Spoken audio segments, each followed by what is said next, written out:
I've now been in politics since 2004. 2004 മുതൽ ഞാനിപ്പോൾ രാഷ്ട്രീയത്തിൽ പ്രവർത്തിച്ചുകൊണ്ടിരിക്കുകയാണ്.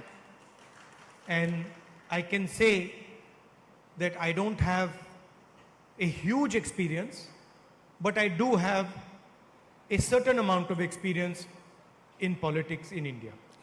എനിക്ക് പറയാൻ സാധിക്കും, എനിക്ക് വളരെ വിശാലമായ ഒരു അനുഭവ സമ്പത്തില്ല, പക്ഷേ കൃത്യമായ ഒരു അനുഭവം ഈ ഇന്ത്യയിലെ രാഷ്ട്രീയത്തെക്കുറിച്ച് എനിക്കുണ്ടെന്ന് എനിക്ക് ഉറപ്പോടുകൂടി പറയാൻ സാധിക്കും.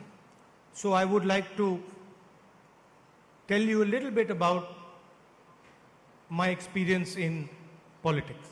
അതുകൊണ്ട് ഞാൻ നിങ്ങളോട് രാഷ്ട്രീയത്തിൽ എൻ്റെ അനുഭവത്തെക്കുറിച്ച് കുറച്ച് പറയാൻ ആഗ്രഹിക്കുന്നു. When I first started, I used to see many different type of politicians around me. Some who had very, very smart ideas. Others who spoke really well, could come to a function like this and talk in a way which really convinced people. രാഷ്ട്രീയത്തിൽ ഞാൻ പലതരത്തിലുള്ള രാഷ്ട്രീയ നേതാക്കളെ കണ്ടിട്ടുണ്ട്. ചിലർക്ക് വളരെ മികച്ചതായ ആശയങ്ങളുണ്ട്, മറ്റു ചിലർ വളരെ മികവോടുകൂടി സംസാരിക്കും. ഉദാഹരണത്തിന് ഇതുപോലെയുള്ള യോഗങ്ങളിൽ വന്നിട്ട് ആളുകളെ ബോധ്യപ്പെടുത്തുന്ന രീതിയിൽ നന്നായി സംസാരിക്കുന്ന രാഷ്ട്രീയ പ്രവർത്തകരെയും നേതാക്കളെയും ഞാൻ കണ്ടിട്ടുണ്ട്. Some people would think very deeply about issues. If you ask them about an issue, they could almost give you a PhD. നിങ്ങൾക്ക് കൃത്യമായിട്ട് മറ്റു ചില ആളുകൾ ചില പ്രശ്നങ്ങളെ കുറിച്ച് വളരെ ആഴത്തിൽ ചിന്തിക്കും. അവരോട് നിങ്ങൾ ഒരു പ്രശ്നത്തെ കുറിച്ച് ചോദിച്ചാൽ അവർക്ക് കൃത്യമായ ഒരു അഭിപ്രായം നിങ്ങൾക്ക് നൽകാൻ സാധിക്കും. And each politician is some balance of speaking ability, thinking ability. എല്ലാ രാഷ്ട്രീയക്കാരും, ഓരോ രാഷ്ട്രീയ നേതാവും എന്ന് പറയുന്നത് സംസാരിക്കാനുള്ള കഴിവിന്റെ, ചിന്തിക്കാനുള്ള കഴിവിന്റെ ഇടയിലുള്ള ഒരു സമതുലിതാവസ്ഥയിലാണ് ഓരോ രാഷ്ട്രീയക്കാരും നിൽക്കുന്നത്. And when you read the newspapers or you judge a politician, mostly you will say, oh, he is an expert on this field, or he speaks really well. നിങ്ങളിപ്പോ രാഷ്ട്രീയക്കാരെ കുറിച്ച് പത്രത്തിൽ വായിക്കുമ്പോൾ അല്ലെ അവരെ വിലയിരുത്തുമ്പോൾ നിങ്ങൾ പറയും, ഓ, ഈ രാഷ്ട്രീയക്കാരൻ വളരെ നന്നായി ഈ വിഷയത്തെ കുറിച്ച് സംസാരിക്കുന്നു, ആ വിഷയത്തിൽ ഒരു വിദഗ്ധനാണ്, അല്ലെങ്കിൽ വളരെ നന്നായി സംസാരിക്കുന്നു, നിങ്ങൾ അവരെ കുറിച്ച് പറയാറുണ്ട്.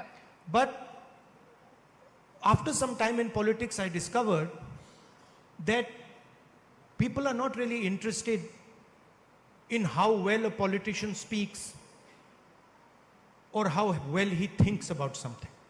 കുറച്ചു കാലം രാഷ്ട്രീയത്തിൽ പ്രവർത്തിച്ച ശേഷം എനിക്ക് മനസ്സിലായി, ആളുകൾ യഥാർത്ഥത്തിൽ ചിന്തിക്കുന്നില്ല എത്രമാത്രം നന്നായിട്ടാണ് ഒരു രാഷ്ട്രീയക്കാരൻ ചിന്തിക്കുന്നത്, അല്ലെങ്കിൽ ഒരു വിഷയത്തെക്കുറിച്ച് എത്രമാത്രം നന്നായി പറയുന്നു എന്നതിനെ കുറിച്ച് ആളുകൾ ചിന്തിക്കുന്നില്ല എന്ന് ഞാൻ കണ്ടെത്തി.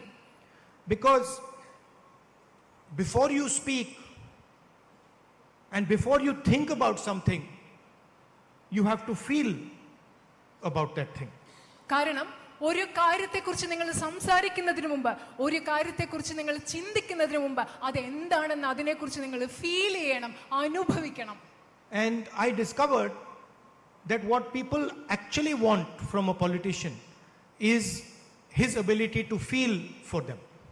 ഞാൻ കണ്ടെത്തിയത്, ഞാൻ മനസ്സിലാക്കിയത് എന്താണെന്ന് വെച്ചാൽ, ജനങ്ങൾ ഒരു രാഷ്ട്രീയക്കാരിൽ നിന്ന് ആവശ്യപ്പെടുന്നത് അവർക്ക് ആ രാഷ്ട്രീയക്കാരന് അവർ പറയുന്ന കാര്യങ്ങൾ അനുഭവിക്കാൻ, മനസ്സിലാക്കാനുള്ള ഒരു കഴിവാണ് ജനങ്ങൾ ആഗ്രഹിക്കുന്നതെന്ന് എനിക്ക് മനസ്സിലായി. And often this is not so obvious. പക്ഷേ ഇത് പലപ്പോഴും പ്രകടമല്ല. Somebody is only thinking and feeling about himself, his future, he can give a good speech. ഉദാഹരണത്തിന് ഒരാള്, ആ വ്യക്തി സ്വയം തന്നെ കുറിച്ച് മാത്രം ചിന്തിക്കുന്നു, തന്റെ ഭാവിയെ കുറിച്ച് മാത്രം ചിന്തിക്കുന്നു, ആ വ്യക്തിക്ക് നല്ലൊരു പ്രസംഗം നൽകാൻ സാധിക്കും.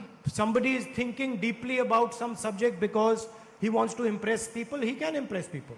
ആളുകളുടെ ഇഷ്ടം കിട്ടാൻ വേണ്ടി ഒരു വ്യക്തിക്ക് ഒരു സബ്ജക്റ്റിനെ കുറിച്ച്, ഒരു വിഷയത്തെ കുറിച്ച് വളരെ നന്നായി സംസാരിക്കാൻ സാധിക്കും. But feelings are something that comes from inside.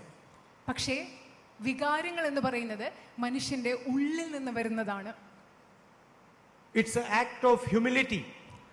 വികാരങ്ങൾ എന്ന് പറയുന്നത് വിനയത്തിൽ നിന്നുണ്ടാകുന്ന ഒരു പ്രവൃത്തിയാണ്. So when you see a farmer, do you see a farmer or do you see a human being? ഉദാഹരണത്തിന് നിങ്ങൾ ഒരു കർഷകനെ കാണുമ്പോൾ നിങ്ങൾ കാണുന്നത് ഒരു കർഷകനെയാണോ അതോ അവിടെ ഒരു മനുഷ്യനെയാണോ നിങ്ങൾ കാണുന്നത്? Do you feel the fear that he is feeling because it might not rain? മഴ പെയ്യുന്നില്ല എന്നോർത്ത് അദ്ദേഹത്തിന്റെ ഉള്ളിൽ, ആ കർഷകന്റെ ഉള്ളിൽ തോന്നുന്ന ഭയം നിങ്ങൾക്ക് അനുഭവിക്കാൻ, നിങ്ങൾക്കത് തോന്നാൻ സാധിക്കുന്നുണ്ടോ? Do you feel how he feels about his children when he goes to sleep? അദ്ദേഹം ഉറങ്ങാൻ പോകുമ്പോൾ, ആ കർഷകൻ ഉറങ്ങാൻ പോകുമ്പോൾ തന്റെ കുട്ടികളെ കുറിച്ച് അദ്ദേഹം എന്താണ് ചിന്തിക്കുന്നതെന്ന് നിങ്ങൾക്ക്